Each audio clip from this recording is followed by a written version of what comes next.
Sir, കഴിഞ്ഞ ദിവസം നമ്മുടെ ഈ നവകേരള സർവേ റദ്ദാക്കിക്കൊണ്ട് ഹൈക്കോടതി ഒരു വിധി പറഞ്ഞു. അതിപ്പോൾ വലിയ രീതിയിലൊക്കെ ചർച്ചയായി. CPM അത് മീൻസ് കേരള ഗവൺമെൻറ് അതിന് എതിരെ അപ്പീൽ പോകാൻ ഒരുങ്ങുകയാണ് എന്നുള്ള വാർത്തയാണ് ഏറ്റവും ഒടുവിൽ വരുന്നത്. അതവിടെ നിൽക്കട്ടെ. പക്ഷേ അതിൽ ഏറ്റവും നമ്മളെ സംഭ്രമിപ്പിക്കുന്ന ഒരു വിവരം അതിനകത്തുണ്ട്. അതായത് party secretary MV Govindan master ഒരു കത്ത് കൊടുത്തതിൻ്റെ അടിസ്ഥാനത്തിലാണ് സർക്കാർ ഇങ്ങനെ ഒരു സർവേയുമായിട്ട് ഇറങ്ങിയത് എന്നാണ് പറയുന്നത്. ഇതിനകത്ത് എന്തെങ്കിലും വാസ്തവമുണ്ടോ സാർ? അതിനകത്ത് CPM-ൻ്റെ ഒരു മുദ്രാവാക്യമുണ്ട്. ആ മുദ്ര CPM എന്ന് പറയാൻ പറ്റില്ല, CPM ആണത് കൂടുതൽ വിളിക്കുന്നത്. ആരും ഇവിടെ ചോദിക്കാൻ എന്നാണ് അത്. ആരും ഇവിടെ ചോദിക്കാൻ വല്ലാത്തൊരു ധാർഷ്ട്യമാണ്. നമ്മൾ ഈ സംസാരിക്കുന്ന ഈ ദിവസം പൂക്കോട് വെറ്റിനറി സർവകലാശാലയിൽ പിന്നെ ആത്മഹത്യ ചെയ്ത നിലയിൽ കാണപ്പെട്ടു എന്ന് പറയപ്പെടുന്ന സിദ്ധാർത്ഥൻ്റെ ഒരു വാർഷിക ദിനം കൂടിയാണ്. ആ ദിവസമാണ് കോടതിയിൽ നിന്ന് ഈ സിറ്റിസൺസ് പ്രോഗ്രാം എന്ന ഓമന പേരിട്ട് വിളിച്ചിട്ട് എൻ്റെയും നിങ്ങളുടെയും വീട്ടിലെത്തി സർക്കാരിൻ്റെ ക്ഷേമ പ്രവർത്തനങ്ങൾ ഏതളവിൽ നിങ്ങൾക്ക് ഗുണകരമായി എന്ന് നമ്മളെക്കൊണ്ട് പറയിപ്പിച്ച് എൻ്റെയും നിങ്ങളുടെയും ഡാറ്റ കളക്ട് ചെയ്ത് അത് സ്വരൂപിച്ച് വച്ച് അത് ഏകോപിപ്പിച്ച് അതിന്മേലൊരു തീരുമാനമെടുത്ത് അത് PR വഴി ചെയ്ത് അതിനെ ചുമതല പാർട്ടി കേഡർമാരെ ഏൽപ്പിച്ച് നടത്താൻ ഉദ്ദേശിച്ചിരുന്ന ഒരു വലിയ കുൽസിത ശ്രമമാണ്. അതിനെയാണ് കോടതി. അല്ല സാർ, അത് കുറേ മുന്നോട്ട് പോയല്ലോ. ജനുവരി 1 തൊട്ട് തുടങ്ങി ഫെബ്രുവരി 15 വരെ അത് ഓടി. അത് ചോദ്യം ചെയ്യും. അതെത്ര 80-85 ലക്ഷം വീടുകളിൽ കയറാൻ നോക്കിയപ്പോൾ അടുത്ത് വളരെ 6 ലക്ഷത്തിൽ പരം വീടുകളാണ് കയറിയിട്ടുള്ളത്. അപ്പോൾ സ്വാഭാവികമായിട്ട് ഇത് അരുത് കരുതുന്നത് നാട്ടിൽ ഇവിടെ സംഭവിക്കുന്ന കാര്യം അരുത് കരുതുന്നത്. അതാണ് ഞാൻ പറഞ്ഞത്, ആരും ഇവിടെ ചോദിക്കുകയാണ് ഞാൻ പറഞ്ഞത്. അതുകൊണ്ടാണ് എത്ര നിങ്ങൾ പറഞ്ഞാലും ഇല്ല, നിയമ വഴികളിൽ കൂടി സഞ്ചരിച്ചാണ് കോടതി ഇന്നലെ ആ തീരുമാനം ഇവിടെ നിർത്ത് എന്ന് പറഞ്ഞത്. ആ നിർത്തുമെന്ന് പറഞ്ഞത് നിങ്ങൾ ചോദിച്ച ചോദ്യത്തിൽ ഞാൻ വരികയാണ്. ഇത് പിന്നെ അവർക്ക് പറ്റിയ ഏറ്റവും വലിയ പിഴ കോടതിയിൽ പറ്റിയതും ഇത് തന്നെയാണ്. ഒരു പാർട്ടി സെക്രട്ടറി മന്ത്രിസഭാ തീരുമാനം വരും മുമ്പ്, അതിന് ഏതാനും ദിവസങ്ങൾക്ക് മുമ്പ് ഇങ്ങനെ ഒരു പ്രോഗ്രാം വരുന്നു എന്ന് ചൂണ്ടിക്കാട്ടി പാർട്ടി കമ്മിറ്റികളിലേക്ക് എങ്ങനെ കത്തയക്കും എന്നുള്ളതാണ്. അതാണ് കോടതിയിൽ ഇന്നലെ വലിയ വിലയായത്. അപ്പോൾ സ്വാഭാവികമായിട്ടും ഇതെങ്ങനെ, അതായത് എനിക്ക് തോന്നുന്നു ഒരു ഒക്ടോബർ 10 മറ്റുമാണിത് പിന്നെ ഇതിനു മുമ്പാണ് പാർട്ടി സെക്രട്ടറി കത്തയക്കുന്നത്. അപ്പോൾ ഇതെങ്ങനെ, അതായത് സർക്കാരിൻ്റെ ഒരു പദ്ധതി ഇംപ്ലിമെൻ്റ് ചെയ്യാൻ തീരുമാനമെടുക്കുന്നതിന് മുമ്പ് തന്നെ പാർട്ടി സെക്രട്ടറി അറിയുകയും അതിനു വേണ്ടിയിട്ട് പാർട്ടി കേഡർമാരെ തയ്യാറാക്കുകയും ചെയ്തിരിക്കുന്നു. പാർട്ടി സെക്രട്ടറി അറിയുന്നതിൽ നമുക്ക് യാതൊരു കുറ്റവും നമുക്ക് പറയാൻ കഴിയില്ല. ഈ CPM ഭരിക്കുമ്പോൾ കാര്യങ്ങൾ പോകുന്നത് AK സെൻറ്ററിൽ തന്നെയാണ്. അത് ഇന്ദിരാഭവനിൽ നിന്നും പോകണമെന്ന് ഭരണം സെക്രട്ടേറിയറ്റിലല്ല. അല്ല, ഭരണം രണ്ടാണെങ്കിൽ കൂടിയും ഈ അനൗദ്യോഗികമായി നമ്മുടെ നിലപാടുകൾ ഇങ്ങനെയാണ് എന്ന് ഉറപ്പിക്കുന്ന വേദി AK സെൻറ്റർ തന്നെയാണ്. അത് ഇന്ദിരാഭവനും അങ്ങനെ തന്നെ ആവണം, മാരാർജി ഭവനും അങ്ങനെ തന്നെ ആവണം. പക്ഷേ അതുവരെ ആകാവൂ.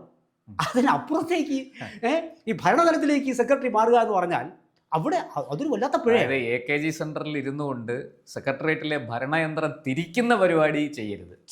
അതിനുള്ള കഴിവ് ഗോവിന്ദൻ ഇല്ലാതെ പോട്ടെ. ഗോവിന്ദന് മുമ്പുള്ള പാർട്ടി സെക്രട്ടറിമാരെ ഒന്ന് ആലോചിച്ച് നോക്കുക. അവർക്കായിരുന്നെങ്കിൽ ആ കഴിവുണ്ട്. ഗോവിന്ദന് മുമ്പ് വന്ന പാർട്ടി സെക്രട്ടറിമാർക്കല്ല ആ ചക്രം തിരിക്കാനുള്ള കഴിവുണ്ട്. പക്ഷേ ഇന്നിപ്പോൾ പാർട്ടിക്ക് ഏറ്റവും വലിയ വിന എന്ന് പറയുന്നത് അതാണ്. ഗോവിന്ദൻ മാഷിനെ സംശയിക്കണമെന്നാണ് ഞാൻ പറയുന്നത്. ഗോവിന്ദൻ മാഷ് പിണറായിക്ക് വിട്ട് വെച്ചിട്ട് പാരയായിക്കൂടാന്ന് പറയാൻ പറ്റും. ഗോവിന്ദൻ മാഷിനെ ആലോചിച്ച് നോക്കി, ഇയാൾ ഈ കേരളയിൽ വരുമ്പോൾ എന്തെല്ലാം വിട്ടിത്ത് വിളിച്ച് പറഞ്ഞു. രാഷ്ട്രീയമാണ്, നമുക്കൊന്നും പ്രവചിക്കാൻ പറ്റില്ല. ഇന്നത്തെ ശത്രു നാളത്തെ മിത്രം, ഇന്നത്തെ മിത്രം നാളത്തെ ശത്രു. അല്ല, ആടി ഒലയുന്ന കപ്പലാണെന്ന് ഗോവിന്ദൻ ആദ്യം മനസ്സിലാവും. ഗോവിന്ദൻ നമുക്ക് എങ്ങനെ എഴുത്തളാനൊന്നും കഴിയില്ല. അപ്പോൾ ഇയാൾ മാഷന്മാർക്കെല്ലാം പിന്നെ ചീത്ത പേരാണ് ഈ മാഷെന്നുള്ള പദത്തിന്റെ പേര് കൂടി വന്നത്. വാസ്തവത്തിൽ ഇങ്ങനെയാണോ സാധാരണ മാഷന്മാർ? ഇത്രയൊക്കെ ഉള്ളോ ഈ ഇദ്ദേഹത്തിൻ്റെ ആ അപ്പക്കച്ചവടത്തിൻ്റെ പ്രസ്താവന? ഇങ്ങനെ ഓരോ ഘട്ടത്തിലും ഇദ്ദേഹത്തിന് പറയുന്നത് സാധാരണക്കാരന് മനസ്സിലാവുന്നില്ല.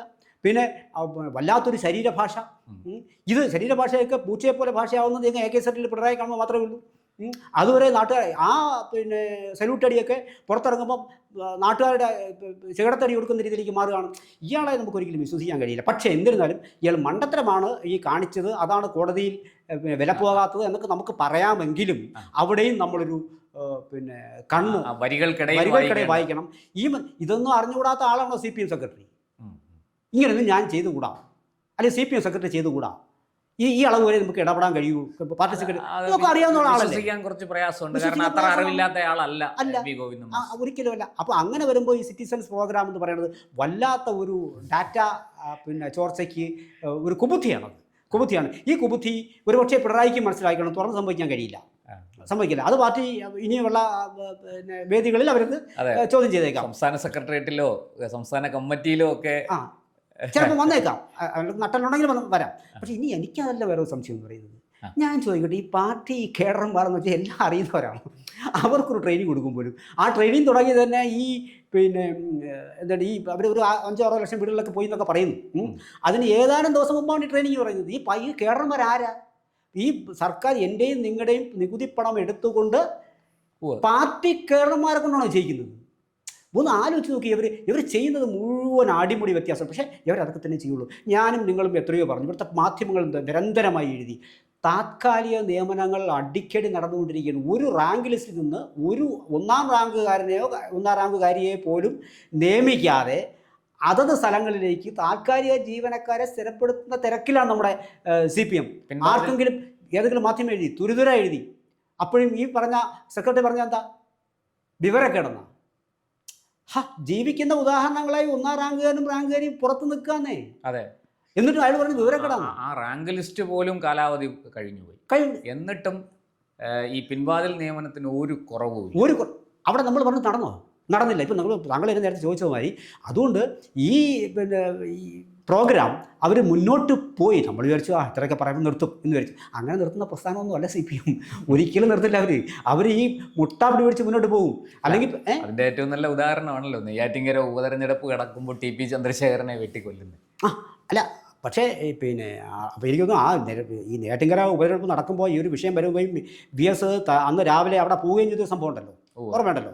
അവിടെ നമ്മൾ കാണേണ്ടത് ഈ പാർട്ടി വോട്ടുകൾ. അവിടെ നമ്മൾ ശ്രദ്ധിക്കേണ്ട ഒരു പോയിന്റ് എന്ന് പറഞ്ഞാൽ ഈ പാർട്ടി കേഡർ വോട്ടാ 3000 വോട്ട് ഉണ്ട് ഈ പഞ്ചായത്തിൽ. ഞങ്ങൾക്ക് 3000 കേഡർ വോട്ട് ഉണ്ട് എന്ന് പറഞ്ഞു. എന്ന് വെച്ചാൽ ഈ 3000 വോട്ട് ഒരിക്കലും മലയിളകി വന്നാലും മാറില്ല എന്നാണ് പറയുന്നത്. അപ്പോൾ ശെൽവരാജ് കഴിഞ്ഞ തൊട്ട് മുമ്പ് വരെയും CPM കേഡർ വോട്ട് കൊണ്ട് ജയിച്ചുകൊണ്ടിരുന്ന ശെൽവരാജ് ഒരു 2 മാസത്തിനകം വന്ന ഉപതെരഞ്ഞെടുപ്പിൽ കോൺഗ്രസ്സുകാരനെ മത്സരിച്ചപ്പോൾ ഈ കേഡർ വോട്ടൊക്കെ ശെൽവരാജിന് പോയി ശെൽവരാജ് വീട്ടിൽ ജയിച്ചു.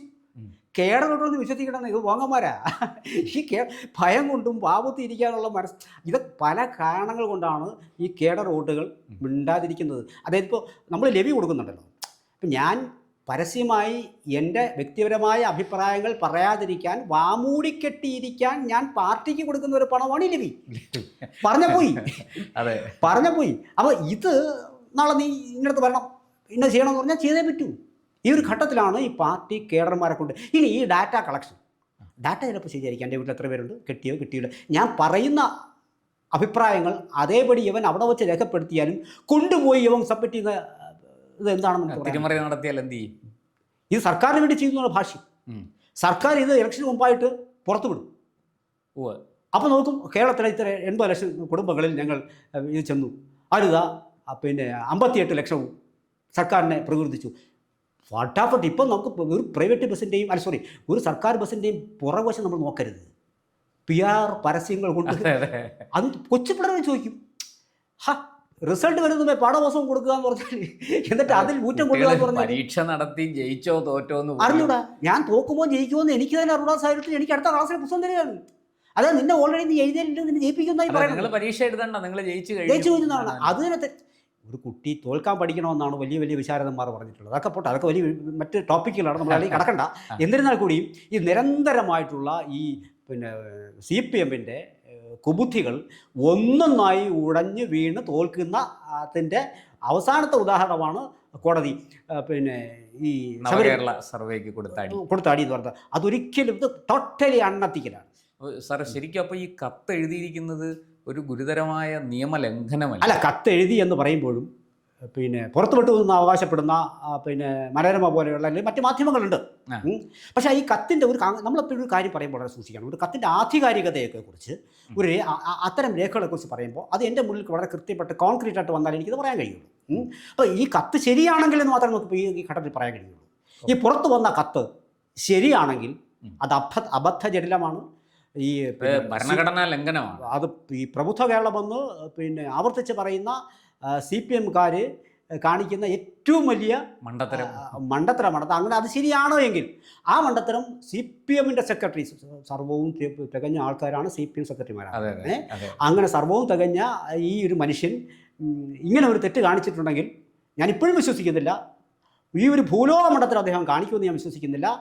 അത് അങ്ങനെ കാണിച്ചിട്ടുണ്ടെങ്കിൽ ഞാൻ എപ്പോഴും പറയുന്നത് നമ്മുടെ കേരളീയരുടെ പിന്നെ ഒരു നിലവാരത്തെ ഉള്ള ഒരു ചോദ്യം ചെയ്യൽ മാത്രമല്ല, ഇദ്ദേഹത്തെ പിണറായി സംശയിക്കേണ്ട കാലം അതിക്രമിച്ചിരിക്കുന്നു. ആത്യന്തികമായിട്ട് പിണറായിക്കുള്ള ഒരു പണിയാണിത്. ഇതിപ്പോൾ നോക്കിക്കോളൂ, ഏറെക്കുറെ IAS മാറിക്കഴിഞ്ഞു. അവരെ ഈ സ്വഭാവത്തിൽ ശരി മാറ്റങ്ങൾ വന്നുകൊണ്ടൊന്നും ഒരു അകത്ത് സംസാരമുണ്ട്. എവിടെയാണ് മാറാത്തത്? എല്ലാം മാറിക്കഴിഞ്ഞു. ഓരോ ഞാൻ മത്സരിക്കുമെന്ന് പിന്നെ മത്സരിക്കില്ലെന്ന് ശിവൻകുട്ടി, P. ബാലൻ എന്ന് പറയുന്നു, സജി ചെറിയൻ എന്ന് പറയുന്നു. ഇങ്ങനെ CPM-ൽ നിന്ന് നടക്കില്ലെന്നേ. ഒരു കേഡർ സ്വഭാവമുള്ള പാർട്ടി ഇങ്ങനെയാണ് ചെയ്യുന്നത്. അവസാന നിമിഷത്തിൽ അവരുടെ പാർട്ടി കൂടി എടുക്കേണ്ട തീരുമാനങ്ങൾ മുക്കിനിടുന്ന ഓരോ പിന്നെ കവല നേതാക്കൾ തുറന്നു പറയുകയാണ്. CPM-ന്റെ അടിത്തറ ഇളകി കഴിഞ്ഞിരിക്കുന്നു. അതിൻ്റെ ഏറ്റവും ഒടുവിലത്തെ തെളിവാണിത്. കൂട്ടത്തിൽ ബൗദ്ധികമായി അവരെ പിന്തുണച്ചിരുന്ന ചിലരും കൂടി സത്യങ്ങൾ തുറന്നു പറയാൻ തുടങ്ങി. മരിക്കുന്ന മുമ്പ് എപ്പോഴെങ്കിലും സത്യം തുറന്നു പറയണമല്ലോ. അപ്പോൾ താങ്കൾക്ക് ഓർമ്മയുണ്ടോയെന്ന് എനിക്കറിയില്ല. MT വാസു നായർ ഒരു അഭിപ്രായം പറഞ്ഞു. അദ്ദേഹത്തിന് വീർപ്പ് മുട്ടി പറഞ്ഞൊരു അഭിപ്രായമാണത്. എനിക്കിപ്പോൾ അദ്ദേഹം ചിന്തിച്ചാണ്, എടാ എനിക്ക് ഈ രോഗാതുരമായ അവസ്ഥയിൽ ഞാൻ ഈ കുറച്ച് കാലം കൂടിയൊക്കെ ഞാൻ ജീവിക്കാം, അതിനു മുമ്പ് ചില സത്യങ്ങളും കൂടി പറയേണ്ടത് എൻ്റെ സാമൂഹ്യമായ ഉത്തരവാദിത്തമല്ലേ എന്ന് ചിന്തിക്കുന്നതിൻ്റെ ഫലമായിട്ടാണ്. അങ്ങനെയാണ് ഈ സച്ചിദാനന്ദൻ എന്ന് പറയുന്ന മനുഷ്യനും പിന്നെ ഇന്നലെ വരെ ഞാൻ എൻ്റെ ആസനത്തിന് ചേരില്ല എന്നുണ്ടെങ്കിൽ കൂടിയും ചില കസേരകളിൽ കയറിയിരുന്നു, അതിന് കുറ്റബോധം എന്നുള്ള നിലയിലാണ് പിന്നെ സച്ചിദാനന്ദനും ഒരു തിരുത്തൽ പറഞ്ഞിട്ടുണ്ട്. അതുകൊണ്ടാണ് അദ്ദേഹം പാർട്ടി പറഞ്ഞിട്ട് പോലും ഒരു തിരുത്തലിന് തയ്യാറാകാത്തത്. ഒരാളുടെ കരിയറിൽ എപ്പോഴെങ്കിലും ഒരു സത്യം പറയണമല്ലോ. അതാണ് ഒരു നിലപാടിൽ ഉറച്ചു നിൽക്കുകയാണ്. അതാണ് ഇതിനെ നമ്മൾ വിശ്വസിക്കരുത്. ഇത് വലിയ കുറുക്ക് വഴിയാണ്, യാതൊരു തർക്കവും വേണ്ട. പിന്നെ CPM ചെയ്തിട്ടുള്ള എത്രയോ കുതന്ത്രങ്ങളിൽ ഏറ്റവും പിടിച്ചു നിൽക്കലിൻ്റെ ഏറ്റവും അവസാന കുതന്ത്രം. തീർച്ചയായിട്ടും സാർ വരട്ടെ. ഇനിയിപ്പോൾ എന്തായാലും സർക്കാർ അപ്പീൽ പോകുമോ ഇല്ലയോ പോകുമെന്നാണ് വാർത്തകൾ നമ്മൾ അറിയുന്നത്. മാധ്യമങ്ങളിൽ നിന്ന് നമ്മൾ അറിയുന്ന വാർത്ത അതാണ്. പക്ഷേ ഈ പറഞ്ഞതുപോലെ അപ്പീൽ കൊണ്ട് വല്ല പ്രയോജനം ഉണ്ടാകുമോ എന്നുള്ളത് ഒരു വലിയ ചോദ്യമാണ്. ഒരു പ്രയോജനം എന്നെ നിങ്ങളുടെ പൈസ ചിലവാക്കാലോ. അതെ, നികുതിപ്പണം, ജനങ്ങളുടെ പാവപ്പെട്ടവൻ്റെ നികുതിപ്പണം ഈ പറഞ്ഞതുപോലെ ഈ കുറേ വക്കീലന്മാർക്കൊക്കെ കൊടുത്ത് ഇങ്ങനെ ദൂർത്തടിക്കാം എന്നല്ലാതെ മറ്റു വല്ല പ്രയോജനം അതുകൊണ്ടുണ്ടാകുമോ എന്ന് കണ്ടു തന്നെ അറിയേണ്ടിയിരിക്കുന്നു. കൂടുതൽ വാർത്തകളും വിശേഷങ്ങളും നേരിട്ട് ലഭിക്കാൻ ജനങ്ങളിൽ നിന്ന് ജനങ്ങളിലേക്ക് ജനഭൂമി ന്യൂസ് സബ്സ്ക്രൈബ് ചെയ്യൂ. ബെൽ ബട്ടൺ അമർത്താനും മറക്കരുത്.